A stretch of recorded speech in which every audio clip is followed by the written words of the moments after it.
Do you have what it takes to rise and revolt? Well, let's find out today as we play Himagsik. In Himagsik, 2 to 4 players must work together against the impending threat of the Spanish forces. Each with different goals, however, players must either win together or lose together. There are 3 ways to win. The group must either get 30 victory points, eradicate all the Spanish forces on the table, or meet your adhikain or secret objective. To set up the table, first you need to lay down the area cards for Binakayan, Dalahican, Imus, and Bacoor, as well as the victory point tracker face up. If you're playing with 3 or 4 players, lay down the Salinas and Malabon area cards through the table as well.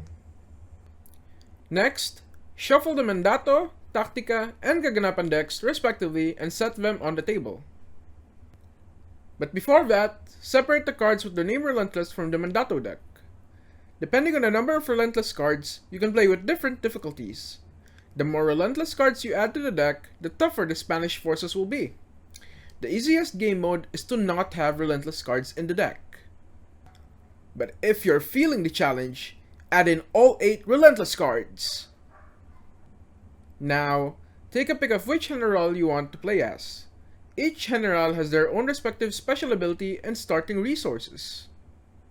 For instance, Santiago Alvarez starts with 3 morale, 1 other Katipunero, and 2 tactical cards in your hand. Take these resources for the start of the game. To add a layer of competition into the game, shuffle the Adhikain deck and then deal 2 cards to each player.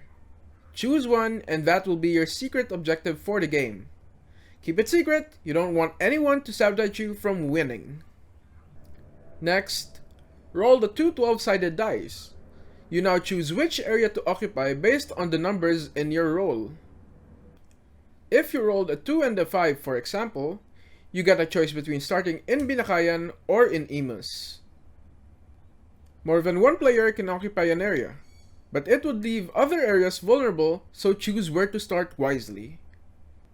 After that, Binakayan and Dalahican each start with 2 black Spanish meeples, and Bacoor and Imus each start with 1 black Spanish meeples.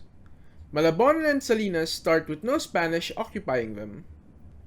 Going back to the Tactica deck we set aside, flip up 3 of them and lay them face up on the table. Tactica cards laid out this way can be purchased using morale during play. Next, place fortification tokens on each area. These serve as their life pool. Binakayan, for example, has 5 fortifications. Once these tokens are lost, then the area would be considered taken by the Spanish.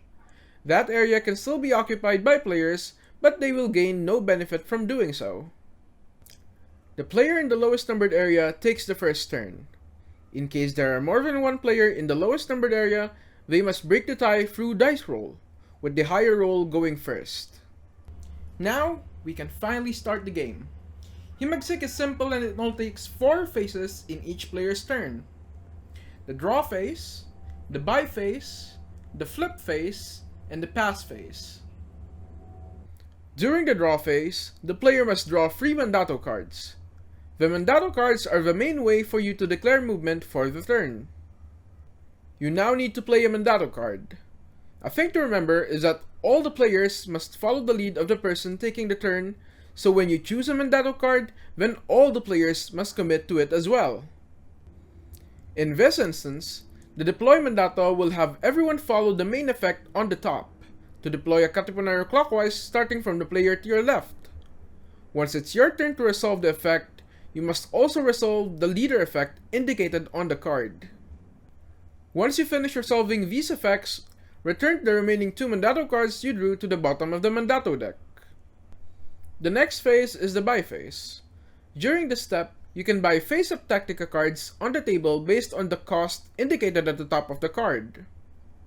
You can buy as many Tactica cards as you can afford using your morale, but be forewarned, once you drop to 0 morale, you can never gain any again under any circumstances. Note that if everyone drops to 0 morale, then you all lose the game. Now, each time you buy a Tactica card, you must immediately refresh it by flipping up a new Tactica card from the top of the Tactica deck and laying it down face up on the table. There should always be 3 Tactica cards face up unless you run out of cards in the Tactica deck. Finally, we get to the flip phase. During the flip phase, you must flip up 2 Kaganapan cards. Do note that you need to flip each card one at a time and resolve them as they come. Kaganapan cards are usually divided into 3 steps. First, you roll the 2 12-sided dice. Depending on the result, you need to resolve the indicated effects. Note that each die counts for a result, meaning if you rolled a 3 and an 8, you'll need to resolve both the odd number and the even number effect on the Kaganapan card. While resolving these effects, you may use a Tactica card in response, and then resolve those as well. For instance, if the Bolster Forces Kaganapan is flipped, you can use the Stockade Tactica to prevent the Spanish from being deployed in your area. Repeat this step until you've resolved both Kaganapan cards. Finally, pass play to the player to your left, and they take their turn. There are 3 ways for everyone to lose. A. Binakayan and Dalahican loses all its fortification tokens and is taken by the Spanish. B. A total of 4 areas lose all fortifications and are taken by the Spanish. Or C. All generals drop to 0 morale. Simple, right? Now let's rise and revolt!